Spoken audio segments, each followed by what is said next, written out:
नमस्कार दोस्तों, मैं मनोज आप सबसे फिर से मुखातिब हूँ अपने चैनल पीसफुल माइंड के द्वारा। पिछले एपिसोड में मैंने स्वस्थ तन और स्वस्थ मन की चर्चा की, परंतु संपूर्ण सरस और सुखी जीवन के लिए हमें दो चीज और आवश्यक होता है। वो आवश्यकता क्या है? धन की और जन की, अर्थात पब्लिक की, परिवार, समाज, संबंध, संपर्क। जब धन की बात आती है तो जीवन में इसका बड़ा महत्व है। हर इंसान के लिए निम्नतम कम से कम रोटी, कपड़ा और मकान तो होना ही चाहिए। आज के इस भागदौड़ में युवाओं के सामने जो सबसे बड़ी समस्या है वो है बेरोजगारी की, धनार्जन की, धन कमाने की। गवर्नमेंट अपने स्तर से प्रयास करती है कि युवाओं को रोजगार दिया जाए। बहुत औद्योगिक घराने हैं जो रोजगार पैदा करते हैं, लेकिन अक्सर इसके लिए हमें एक किसी कौशल की आवश्यकता पड़ती है, किसी स्किल की आवश्यकता पड़ती है। परंतु हर व्यक्ति तो स्किल्ड नहीं हो सकता। यदि आप स्किल्ड नहीं हैं और आपके पास रोजगार नहीं है तो फिर धनार्जन कैसे हो? ये एक प्रश्न है जो सुरसा के मुख के भांति बढ़ता ही जा रहा है। मैंने इस समस्या के समाधान के लिए हमारे जो सीनियर्स हैं, जो बहुत अच्छे अच्छे पदों से सेवानिवृत्त हुए हैं, उनसे काफ़ी चर्चाएं की और सबका ये मानना है कि गवर्नमेंट सबको रोजगार देने में सक्षम नहीं है। इसलिए अगर अनएम्प्लॉयमेंट को तोड़ना हो, उस पर जीत हासिल करनी हो तो लोगों को सेल्फ एम्प्लॉयड होना पड़ेगा। अब प्रश्न ये है, क्या हर लोग, सबकी समस्याएं अलग अलग हैं, सबकी परिस्थितियां अलग अलग है, सबका परिवेश अलग अलग है, सबकी आर्थिक स्थिति अलग अलग है, तो हर आदमी व्यवसायी कैसे हो सकता है? प्यारे युवा मित्रों, विशेषज्ञों का मानना है कि हम बच्चों के अंदर, हर बच्चों के अंदर एक टैलेंट छिपा होता है। जब वह युवावस्था में होता है तो उस टैलेंट पे उसको ध्यान देने की जरूरत है। वो टैलेंट क्या है? उसकी रुचि, जिस काम को बड़े आसानी से, बड़े सहजता से कर लेता हो और उसको करने में बड़ा वो आनंद महसूस करता हो, वो उसकी रुचि है। अभिभावक भी अपने बच्चों को इसमें मदद कर सकते हैं कि उसकी रुचि क्या है, तो वो अपने रुचि के अनुसार उसी रुचि को ही अपना एम्प्लॉयमेंट का जरिया बनाए। ये कैसे संभव है? उदाहरण की मान लीजिए, एक ग्रामीण परिवेश का बच्चा है और उसके परिवार में खेती हो रही है, और भी काम हो रहे हैं लेकिन खेती हो रही है, और खेती से उसको इंटरेस्ट है, कृषि करने में उसको आनंद आता है, तो उसे उस क्षेत्र में जाने में कोई दिक्कत नहीं है। वो उसे कृषि में जाए, उसे करे, उसमें अपना समय दे और फिर वही उसके रोजगार का जरिया हो जाएगा। आज का जमाना बड़ा फास्ट है, इसलिए कोई भी काम आज ऐसा नहीं है जिससे आप धनार्जन नहीं कर सकते।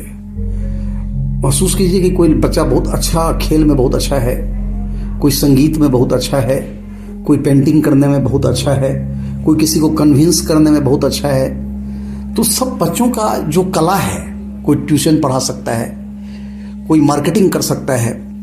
तो हर तरह की बातें जो है बच्चों में है, जो टैलेंट आपको पहचानने की जरूरत है, उस बच्चे को उसी लाइन में जाना चाहिए, उसी तरह से लाइन में अपना काम स्टार्ट करना चाहिए। हो सकता है आपके पास धन की समस्या हो, वो काम स्टार्ट करने से पहले, तो आपको काम स्टार्ट के समय धन का रिस्क नहीं लेना है। जैसे मान लीजिए आप दौड़ में बहुत अच्छा कर रहे हैं, तो आप प्रारंभिक स्तर पे, ब्लॉक लेवल पे, फिर जो है आप डिस्ट्रिक्ट लेवल पे दौड़ में जाइए। कुछ वहाँ पे आपको कोचेज मिलेंगे, वो आपको सिखाएंगे फ्री ऑफ कॉस्ट, फिर आप उससे आगे बढ़िए। मान लीजिए आप उसमें शिखर पे नहीं पहुंच पाते तो बाद में आप कोच बन सकते हैं, आप कोई एकेडमी खोल सकते हैं पैसे कमाने के बाद, या किसी एकेडमी में टीचर्स बन सकते हैं स्पोर्ट्स का। मैं एक उदाहरण दिया मैंने, उसी तरह से बहुत क्षेत्र हैं जिसमें आप जा सकते हैं। आज का संसार सबके लिए ओपन है। इंटरनेट, सोशल मीडिया, स्मार्टफोन के जरिए आप अपने टैलेंट से पूरे ग्लोबल को एक कर सकते हैं। हर जगह अपने टैलेंट को बेच सकते हैं। जो भी क्षेत्र आपके अनुसार, आपके आर्थिक सामर्थ्य के अनुसार आपको सूट करता है, उसमें अपने किस्मत का आजमाइश कीजिए। सही दिशा में आप अगर बढ़ेंगे, जिस क्षेत्र में आप प्रवेश करेंगे उस क्षेत्र में अगर आपकी रुचि है और उसकी प्रारंभिक संघर्ष को अगर आप पार करते हैं तो निश्चित रूप से आप उसमें आप सफलता भी मिलेगा आपको और अच्छा धनार्जन होगा।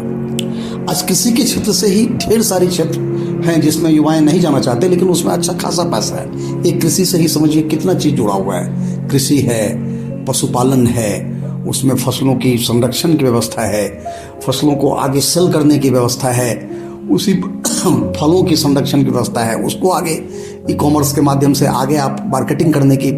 तो आप जो भी क्षेत्र चुने, आप उस क्षेत्र में आप अपने टैलेंट को एक्सप्रेस करें और उससे कंसर्न डिपार्टमेंट से आप जुड़ें। और ये सब सर्च मोबाइल पे, नेट पे आसानी से बैठ के आप कर सकते हैं।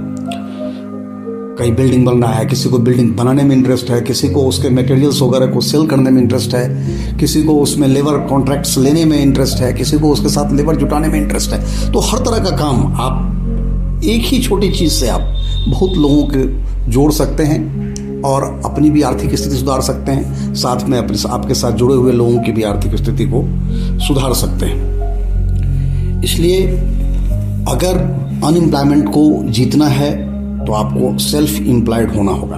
अपना समय बर्बाद नहीं करना है, बल्कि आप उस समय के अनुभव से जो आप सीखेंगे वही आपके लिए आगे धनार्जन का मीडिया बनेगा। हो सकता है कि शुरू में जो आपने काम शुरू किया है उसमें कुछ परेशानी आई हो, आपको अपेक्षित सफलता न मिले, लेकिन उससे घबराना नहीं है। जो अनुभव आपने वहाँ हासिल किया और आपको लगता है कि उससे संबंधित कोई और दूसरे लाइन में हम घुस सकते हैं, तो उस अनुभव को यूज करके आप दूसरे लाइन में जाएंगे तो वहाँ आपको जरूर ही सक्सेस हो जाएंगे। यही आगे बढ़ने का और सफलता प्राप्त करने का तरीका है। नौकरी करना बुरी बात नहीं है। हर आदमी चाहता है कि हम गवर्नमेंट जॉब में जाएं, मुझे एक फिक्स सैलरी हो, हमें इसके बाद कोई इस तरह का तनाव न हो कि हमारे पास पैसा कैसे आएगा। बिजनेस में हो सकता है उतार चढ़ाव होते हैं, कभी पैसे ज़्यादा आते हैं, कभी कम आते हैं, बहुत तरह की परेशानियां होती हैं जो लोग सोचते हैं, लेकिन ऐसा कुछ नहीं है।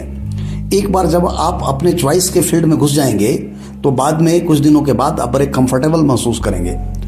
हमारे जो दादाजी थे वो किसान थे और हमेशा हमने उनको मुस्कुराते हुए देखा, हमेशा मुस्कुराते रहते थे, बड़े स्वस्थ थे, बड़े ईमानदार प्रकृति के व्यक्ति थे। तो वो अक्सर एक चीज़ें वो कहावत के रूप में हम लोग कहा करते थे कि उत्तम खेती मध्यम बान, अधम चाकरी भीख निदान। अर्थात खेती करना सबसे उत्तम है और व्यवसाय करना वो मध्यम जीवन का प्रतीक है।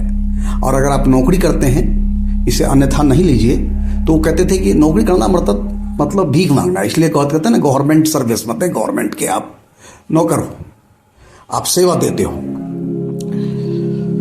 कहने का भाव यह है कि आप नौकरी के अंदर आज आप देख ही रहे हैं कि कितने दबाव से, इवन आईएएस अफसर भी होता है, तो अगर आप उसके ऊपर बैठे हुए राजनीतिक आका अगर भ्रष्ट है तो कैसे एक ईमानदार व्यक्ति आज के जीवन में अपनी नौकरी को चलाता होगा, करता होगा, वो वही समझ सकता है जो उससे गुजरा है।